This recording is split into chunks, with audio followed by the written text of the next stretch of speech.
so genetic retinal dystrophy. So these are just retinal dystrophies that are caused by genes.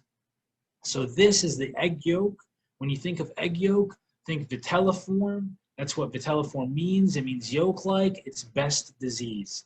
And just think of like, oh, if it looks like an egg yolk, it's this guy who's pretty much eating egg yolk because he wants to get really ripped, and he's the best, and he's strong, and it's all about protein, and it's the bestrophin protein, which is a transmembrane chloride channel located in the RPE, and that's what's messed up. It's the RPE.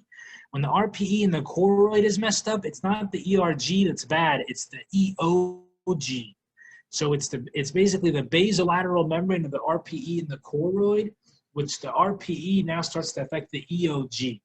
And an Arden ratio, an EOG, really what you look at is the Arden ratio. If it's more than 1.5, it's normal. If it's less than 1.5, it's a bad RPE.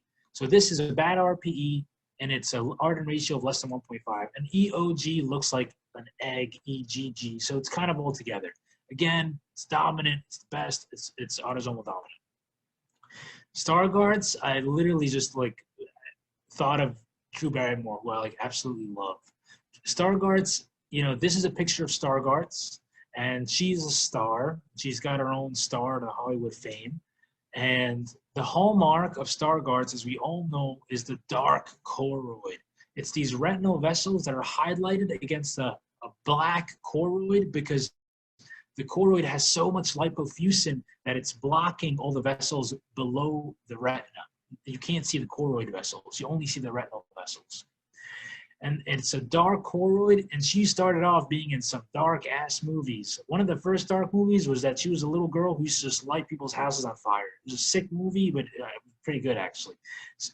Stargardt's is the most common juvenile macular dystrophy. If you see a kid with a bunch of macular lesions, it's Stargardt. And you most likely will do an FA, and it will probably be a dark choroid. Typically, it presents in the early teens. Their vision is like 2050 to 2200. And again, it's a lot of lipofuscin. There's a movie she did with Adam Sandler. It's called 51st Dates, where she says, oh boy, my fingers smell like fish. Because you think of pisciform flex. And then it's autosomal recessive. She's eating Reese's Pieces. And then she's on ABC. It's the ABCA4 gene.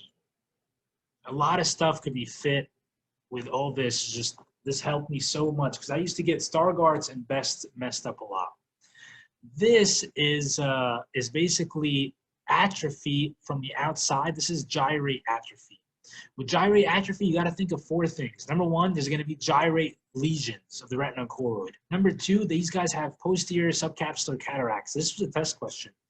You also see this with, we said it was with NF2, right? And yeah, these guys have high myopia. So again, high myopia, and they have hyperornithemia. If the ornithine levels are normal, it's most likely not gyrate atrophy. These guys usually get worse vision around 10 years old, and then night blindness just goes downhill. So the way that I think of it is I think of a gyro, and I think of like you're going to a store and you're buying a gyro, and they put a lot of corn, ornithine, which is bad, on the gyro, and the gyro has this oat pita bread, because it's a mutation in the oat gene. What you don't want to put in the gyro is you don't want to put arugula because you want to restrict arginine. And you also think of gyros, you think of the pyramids, you want to, it's Arab, Middle Eastern, you give pyridoxine or B6. Give pyridoxine, don't give arugula or arginine. And it is also autosomal recessive, which kind of helps with the whole food. You don't want to confuse this with choroideremia. Choroideremia has this enzyme that's messed up.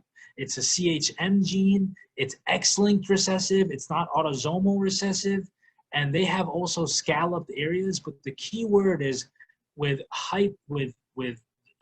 choroideremia, it's hypopigmented. So the choroid, the CHO, goes with the hypopigmented.